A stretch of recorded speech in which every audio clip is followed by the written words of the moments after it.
Ayan, magandang umaga po sa inyong lahat. Ang ating lesson ngayon ay Industrial Arts, Kaalaman at Kasanayan sa Gawaing Kahoy at Metal. Layunin, natatalakay ang mga mahalagang kaalaman at kasanayan sa gawaing kahoy. Naiisa-isa ang mga halimbawa ng gawaing kahoy na makikita sa pamayanan. Natutukoy ang mga kabutihang dulot ng gawaing kahoy sa pag-unlad ng kabuhayan ng pamilya. Pagmasdan ang mga larawan sa ibaba at piliin ang mga larawan na yari sa kahoy. Sandok, kutsara, tinidor, upuan, mesa, lagaring pang-ukit. Ano ang naging batayan ninyo sa pagpili ng mga larawang gawa sa kahoy?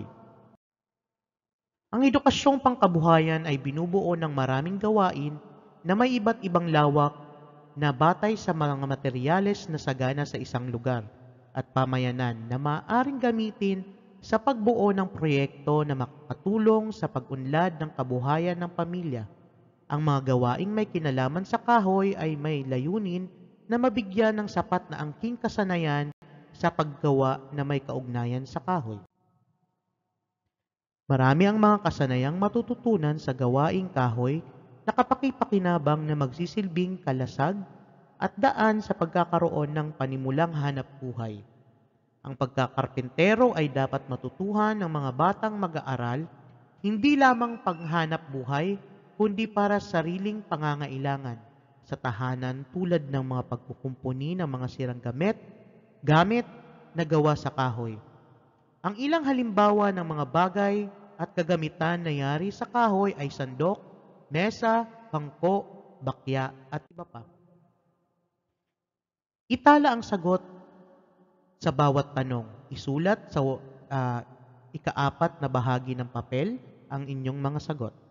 Magtala ng 5 maaaring magawa ng mga taong may kaalaman at kasanayan sa gawaing kahoy. Ano ang pwede nilang mapagkakitaan sa mga iyon? Bakit mahalagang matutuhan ang kasanayan sa gawaing kahoy?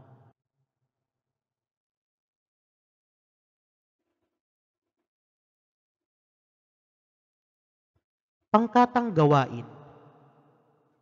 Panuto. Hatiin ang grupo sa 3. Bawat grupo ay magbigay ng mga pamantayan sa paggawa at i-present ang output sa klase. Paggawa ng mesa, paggawa ng sandok, paggawa ng upuan.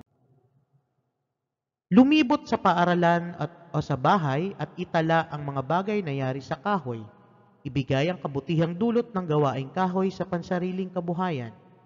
Magbigay ng halimbawa ng maaaring maging hanap buhay ng mga taong may kaalaman at kasanayan sa gawaing bahay. Tandaan, mahalagang matutunan ang mga kaalaman at kasanayang napapaloob sa bawat lawak ng gawaing pang-industriya, sapagkat ito ay magiging batayan sa paggawa at pagkakaroon ng pagkakakitaan. Sagutin ang mga sumusunod.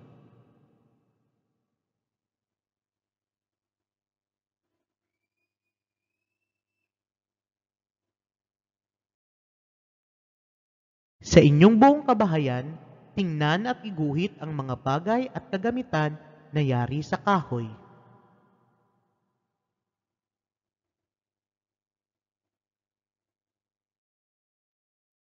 Sa araling ito ay matututuhan mo ang mahalagang kaalaman at kasanayan sa gawaing metal. Ito ay makakatulong upang mapalawak ang kaalaman at kahusayan sa paggawa. Natatalakay ang mga mahalagang kaalaman at kasanayan sa gawaing metal. Naiisa-isa ang mga halimbawa ng gawaing metal na makikita sa pamayanan. Natutukoy ang mga kabutihang dulot ng gawaing metal sa pag-unlad ng kabuhayan ng pamilya. Tandaan, nasa mga kamay ng gumagawa ang kauunlad ng kabuhayan ng ating bansa.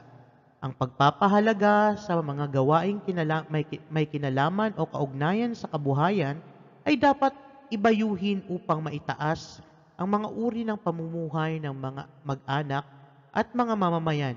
Isa sa mga lawak ng gawaing pang-industriya ay ang gawaing metal o metalworks na tumutukoy sa mga bagay o kasangkapan na gumagamit ng mga materyales na metal tulad ng bakal, aluminyo or aluminum, stainless, ginto at pilak. Ang edukasyong pangkabuhayan ay binubuo ng maraming gawain na may iba't ibang lawak na batay sa mga materyales na sagana sa isang lugar at pamayanan na maaaring gamitin sa pagbuo ng proyekto na makatutulong sa pagpaunlad ng kabuhayan ng pamilya.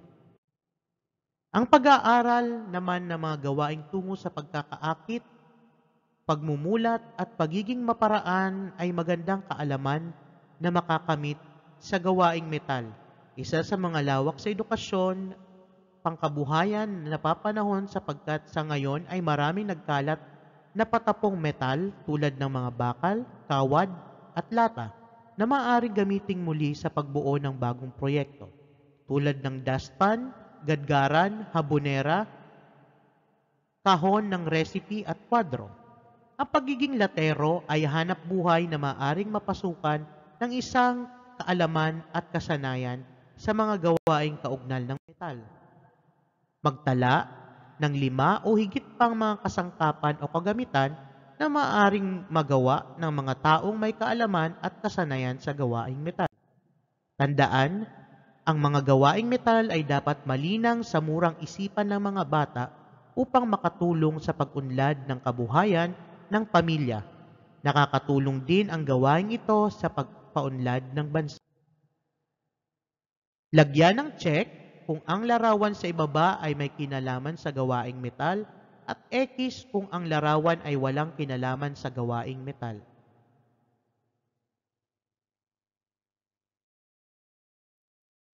Dang aralin.